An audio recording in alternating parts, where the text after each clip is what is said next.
Hey guys, and welcome to this edition of our camper trailer build. Now I'm probably not as far ahead as what I'd like to be, but I'm going to blame the local fires and weather for that. We've had some days of 47 degrees Celsius, which are 115 degrees Fahrenheit, and I'm nowhere near the Australian bushfires, and the sky has been orange for weeks on end, and the air's been gritty to breathe, so I can only imagine what it's been like for those in those affected areas. So remember, if you'd like to support those, do support the charities that are supporting those people, because it'd be just horrendous. But anyway, on to better things. Camper. We've been doing basic minute things, laying a lot of cables, getting cables in the galley area, because the switchboard will be in there, and just a little minute things that we're getting to the point where we can start wrapping some things up, which is pretty exciting, to be honest, but there is a lot to see, but there isn't. Anyway, let's start at the galley end and work our way forward. Now we've got the catches on the cupboards sorted, and we ended up with a magnetic catch, which is a fairly simple affair but works really well in practice.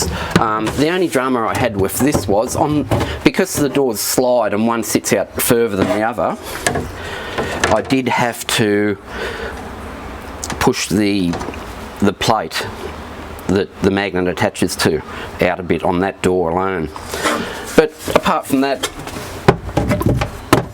it's worked out quite well. I've also made a wine rack. I mainly made this thing because I don't want bottles floating around the place. I think 2 bottles storage and some in the fridge is enough.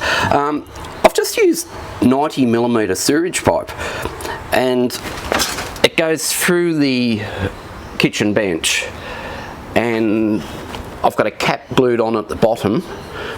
These are glued in with the vehicle-based adhesive glue we're using, and there's a 90 to 100mm reducer on the top, and these things just sit in there. I figure with 3/4 of the bottle sitting in there, they're not going to go anywhere. So I'm pretty chuffed with how they worked out. And fitted 2 12-volt LED downlights to the galley.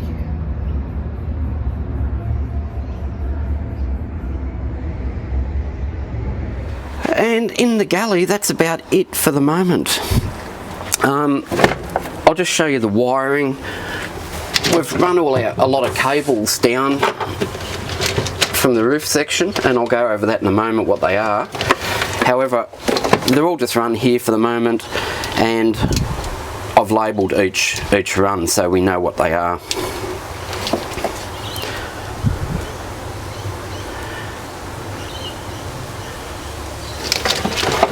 And hopefully when it's all installed, this will close and you won't see anything.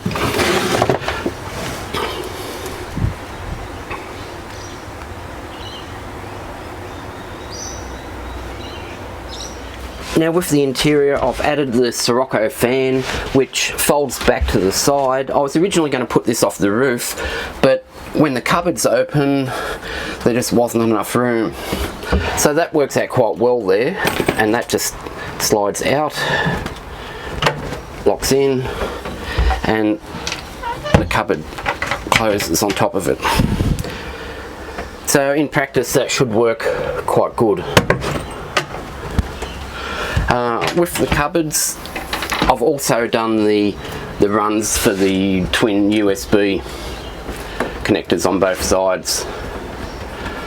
So all the cables are in for those, so I can start tidying up the insides of the cupboards now.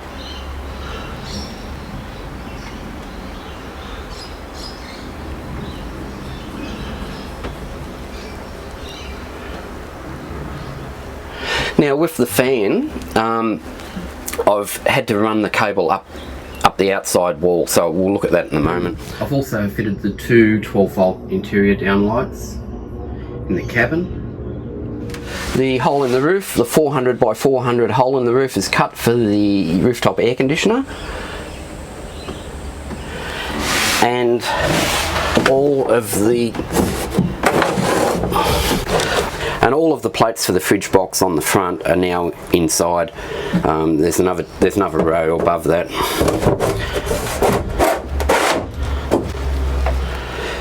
So we're just about ready to glue all these panels in.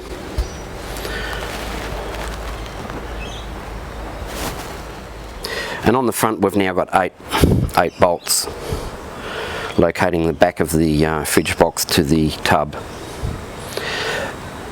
Remember, this fridge box needs to come off so we can clad the tub of the camper, and so we can clad the fridge box itself. As you can see, the wiring for the routing lights are installed, and we've added more spars. Now the interior fan, the wire had to come up the wall, so this was routed out. A channel was routed out that was just a little bit more than the wire depth. The wire's laid in and I've elasticed over the top. Now as you can see, I've done some laying of cable along the roof sections for the lights and everything, but that's not finished at this point.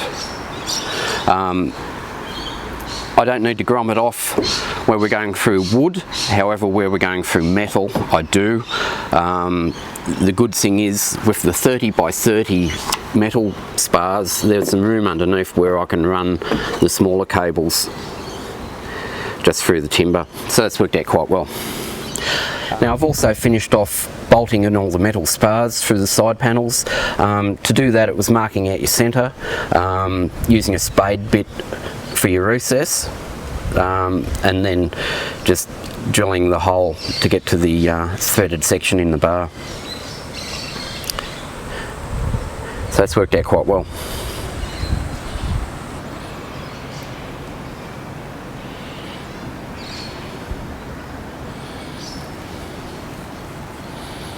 So you've nearly caught up. I'm waiting on another exterior light. I was going to wire up one, and I was watching another YouTube channel where they're travelling around Australia in a massive caravan, and the guy was going around it saying what he liked and didn't like, and he said he really liked these Nava lights. And he said a lot of vans and the like have spotlights now on the roof, and he said they're quite bright and not nice to be within, where he said these are really good. So I thought, well, I'll get another one at $75 each and I'll put this at the back and put another one over the door, and we'll have one over where we cook with the Weber on the removable table.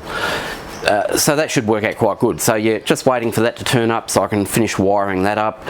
Once I get the wiring done in the roof, it's then putting the insulation in the roof, buttoning up the insides, and we're getting to the point where we can nearly put the cladding on the outside walls, which means the windows can go in and blah blah blah. So it should come together quite quickly going forward, but we've still got a fair bit of work to do, but I am ticking the boxes as we go, so it's quite satisfying. But anyway, that's it for today. I hope you enjoyed that, guys, and we'll see you next time on our off-road camper build. Bye now. This is how we do this.